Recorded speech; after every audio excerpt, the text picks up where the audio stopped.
яка чикор мекини на? میرم майда میکنم. майда мекинад ми. چونه؟ майда میکنیم ها؟ سیزن آمد بردارو پارتیای نوی دربیلکه‌های شمال هم آمادگی است. السلام علیکم دوستان عزیز، خوش آمدید به کانال ابزار 07. نوار امروز ما درباره علف майда کنک یعنی اونیورسال دربیلکه میشود. میدونید قریب 2 سال زیاد شد با برند شمال دربیلکه میبرم میفروشیم. تا حال کلینتمون بسیارش میندار است. با گشته همسایه‌هاش گرفته است، با خودشون گرفته است، یعنی گوگ چورو مالش بسیار شدگی با دبایت کرده گرفت شده. حاضر درباره همین گپ میزنه. ببینید دیزاینش با دیگه خیلی آمادگی، رنگش دیگه خیلی آمادگی. این دربیلکه علف майда میکنه. علف تر، قوق، سخت، ملایم، خیلی علف باشد میزند رنگ کهباری معین کرده میتید. به غرض علف چی واکن اونیورسالی؟ به غرض علف این دونگی را میزند، یعنی دونگی را جرمه میکند، رنگ ارد کرده معین کرده میتید. برای گوسفند پرورو این به حد چیزی مهمه. یک بار میگیریم برادر چند سال خدمت شما رو میکند. همین گرفته مونید ایرا ارنده داده همین پول خودش 2 برابر 3 برابر کرده برآورده گیرده میشد. چخیر مثال که بعضیا همینا یعنی شرایط ندارن که همینا بخرن بگیرن، یعنی سوم ندارن که همینا بگیرن. لیکن اگر ارنده به دادنی باشید مثال یک روز با گویم 200 سوم ته، یک روز با قریب یک پریسپ پخول یا که علف معین کرده میگیره.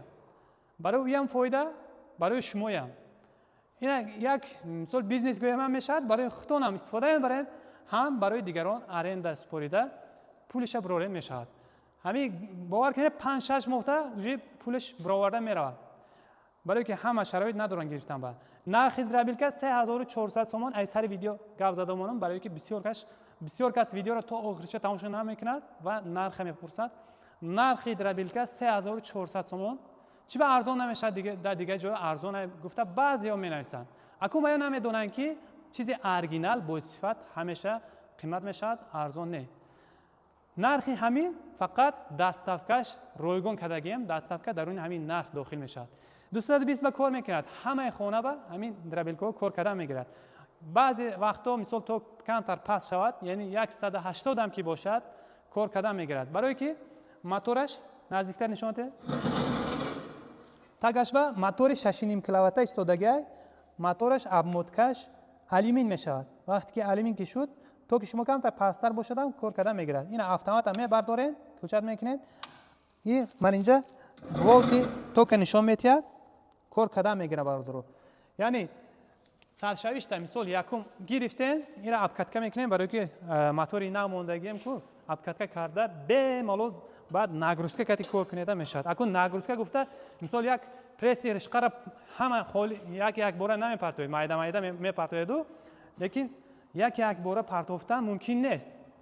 ممکن شما دیدگی باشین در ازبکستان رکلاماش همین پرس یک باره میپرتوید و یا بردارو 2 فازه یعنی 380 به کار میکند و توک بلند میکشد و باید 380 توک آمادگی باشد و خیلی با نرخش هم بلند میشود. رکلام در او را نشان داده شما با این خیلیشه میتید میفهمونید این خیلیشه میگیره. برای همه ما با پررگی چیزی باشد همونش گپ زده استیم. همین 6.5 کیلووات آلومین موتور 220 به کار میکند و تیغش یک بار نشانته اینا. من این کلیشکه برای چی بردارم؟ کلیشکه را میمونید اینجا دونگی میپرتوید، دونگی گندم، جو، جگاری را میپرتوید. این اینجا را کشوده میمونید اینا میکشوید ریگروف کرده майда کلان کشوده رفته میگیره خودش. اگر جگاری از سوتش کتی پرتوتنی باشید اینجا میپرتوید، سوتش کتی یک بار جرمه میکنه. اگر علف زدنی باشید این را میگیره، اینا زده میگیره. بعد تیغو را بینه بردارو تیغوش این همین سفید نیمست که اورجینال تیغ میباشد. همگی 12 تا اورجینال تیغ، 2 تا کیتایسکی، اینا 30 کیتایسکی میشد یعنی سوختگی. همگی 14 تا تیغ یعنی 12 تا تیغ گرمانسکی، 2 تا کیتایسکی و تاگش به مالاتکوش هسته که مالاتوک دارن. هفتگی 14 تا همگی 28 تا تیغ دارد. اینا دست کتی اوست توتید همین قدر تو میخرن.